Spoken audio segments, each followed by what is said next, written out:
Hi Jackie. Hi.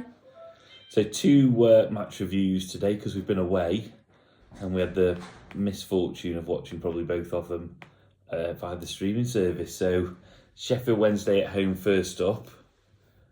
Two halves, typically. I thought Stoke were pretty good first half. What do you think? I think we're really good. We should have scored more. 𝐼.𝐟𝐨𝐭𝐭 probably should have got a hat-trick.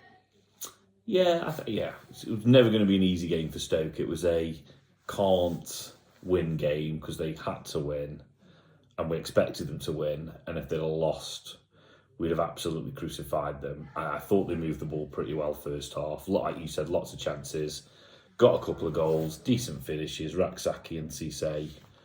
Second half was quite mundane. I say mundane. I actually think Sheffield Wednesday played way better than us in the second half. Our subs had no impact, which was really disappointing.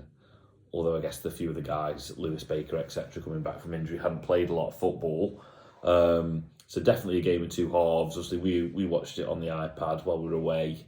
But job done, 3 points, home record is maintained. But then unfortunately we move on to Derby, which we also watched, which is probably the worst £10 I've spent in a long time. I think it's absolutely deplorable performance. I know it's been all over the press and the papers and the social media about the attitude and all that type of thing, but you go away to Derby, who are promotion chasing. John Eustace is a decent manager in the Championship and you know what you're going to get. And I thought we were poor all across the park, really. I would have singled out a couple. I thought Bocat was really poor. Clearly can't defend after 2 years of playing in the Championship. He's got to go. Seko's got to go. I think Seko tries hard, but he's not physically capable and he's not technically capable of playing at this level. Not good enough. No, not good enough. Not a lot else you can say, really. I think it's really, really poor performance, and let's hope we're there tomorrow. Let's hope they put it right. I suspect there'll be a few changes again. I might do a vlog. You should do a vlog. And I suspect some of the players that played on Monday will want to put some things right, and let's hope they do. Yeah. We did, because we were streaming, we didn't see what happened at the end, but I believe obviously the supporters who went made their feelings known. I think Sorba maybe got into a heated discussion with a few, which... Fans? Yeah, fans. I'm not really having... I think any fan that pays their money to go and watch the team have got the right to say what they think, good, bad, ugly. And if a player wants to disagree, he's probably going to get it. Sorba's probably our player of the year.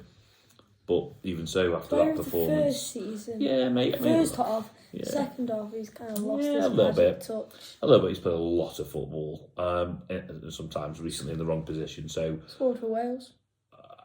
yeah, I think what it shows up is, that I think I spoke about it in our first, that double pivot, and Zonzi and Seko doesn't work. And Zonzi's not a starter. He should come on in the last 70 minutes if we're up, just to pass it around and... Yeah, And he certainly suits certain circumstances at his age and experience, and I think putting him alongside Seko is really challenging. But then you look across, who else have we got? And I think there's a few issues. I like to see Rigo as an 8, not a 10. I don't understand why Manhoef didn't play or start when he's probably our most dangerous dribbler. We need Pearson to replace Seko. Was he injured? He wasn't injured, he was on the bench. Whether it was a niggle, we don't know. So it'll be very interesting to see what team gets picked by Mark Robins on Saturday. I still do like Mark Robins. I think he's done a decent job. He's only had a couple of windows. He needs more time. And I think he'll definitely get more time and he'll be well backed because he's certainly improved from where we were last year. Yeah. And he's been dealt a raw hand with injuries. So it'll be interesting to see what he does from the contracts. I think there's a few will be on the way out and they need to be, and we'll see what happens with the recruitment. And then we hit 400 subs. Okay, you've hit brilliant, well done. Well, we're now on 452. Brilliant, well done. Let's see what happens tomorrow. Fingers crossed Blackburn aren't a great side. Score prediction? I'm going to go 3-1 Stoke tomorrow. I think we'll have too much for them. And I think some of the guys that played on Monday will have a serious point to prove. And I suspect there'll be some changes. I don't want Seko. If Seko starts, then... I'd be surprised if Seko starts, unless there's been some injuries and in training. We'll see. We need a left back. We'll see. Well, I think Aaron Creswell can't play 2 games in 4 days where he would have started. And I think if we were winning, you'd have seen him come on. But I suspect he will start tomorrow. But we'll see. and we'll report back. And still couldn't get over the fact we signed Cresswell. Yeah, look, mate, From West Ham, he's a good, experienced player, and obviously the record with him in the team's been quite good with his organisation. And he's got a great left foot, but my right foot's better than his right foot. You're probably right. And Right. let's see what happens tomorrow. All right, thank you very much.